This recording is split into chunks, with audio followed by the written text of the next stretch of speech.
Tribal gaming has played a significant role in California's finances and California's budget.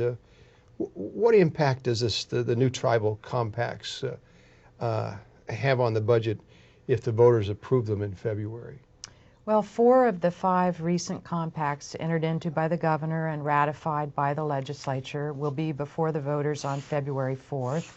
Our office, interestingly enough, also wears an elections hat in that we analyze for the state ballot pamphlet each of the measures on the ballot. So we have an analysis of each of those compacts that will be before the voters. If the voters do approve them, in each case there will be an additional amount of revenue coming to the state of California. What's the general amount? Do you have any Well, recall? there's several specific funds that are affected, and so it's hard to give a unified answer to the question, but I would certainly urge your viewers to look at the individual propositions. I believe it's 94 through 97 on the February ballot. There has been some discussion about the governor declaring an emergency, that came to us under the voter-approved Proposition 58. Can you talk just a little bit about Proposition 58 Sure. and tell us how you think that would work in today's environment? Well, Proposition 58 was passed by the voters at the same time that they authorized the bond issuance that we've been discussing.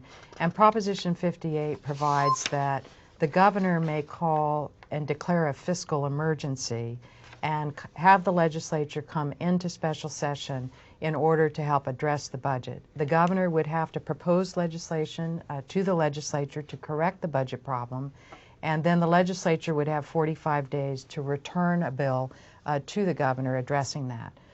If that is not done in the 45-day period, the legislature must remain in session and cannot act on any other bill. Is it your judgment at this point that the language in that initiative or proposition is fairly loose? Well, the initiative gives a lot of discretion to the governor in terms of the And declaration of the emergency. You will say that much better than I asked the question. The governor has a lot of latitude under the wording of Proposition 58 to declare a fiscal emergency. It's really up to his discretion. You know, I'm a person who believes that whiteout is a very important tool. Is there any state in the union that's doing a better job than California that you go to and take a look at what they have done and perhaps come back with some ideas for California? And I'm not talking about you, but I'm talking about Dave Cox. You know, I think that we can always learn from every other state, and so it is important to kind of look what is happening, but we can't divorce ourselves from our own history. Of course. And I think that sometimes we have to be sure that what we do bring in from other states really works in California, works in a way that works for citizens here. But certainly we're always on the lookout of good techniques that we can recommend the legislature consider to improve our processes. We are... We certainly are either the 7th or 8th largest economy in the world if we were a state as a separate nation.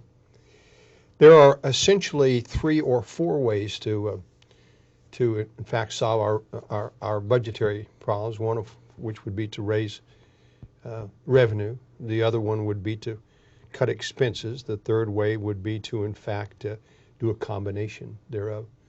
And I guess the fourth way would be to borrow some money or use some borrow fund. Now I'm going to put you on a spot a little bit here now. I'm just asking for your personal opinion.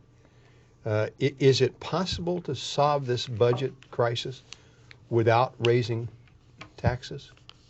Well, I think the legislature over the years has used a combination of approaches.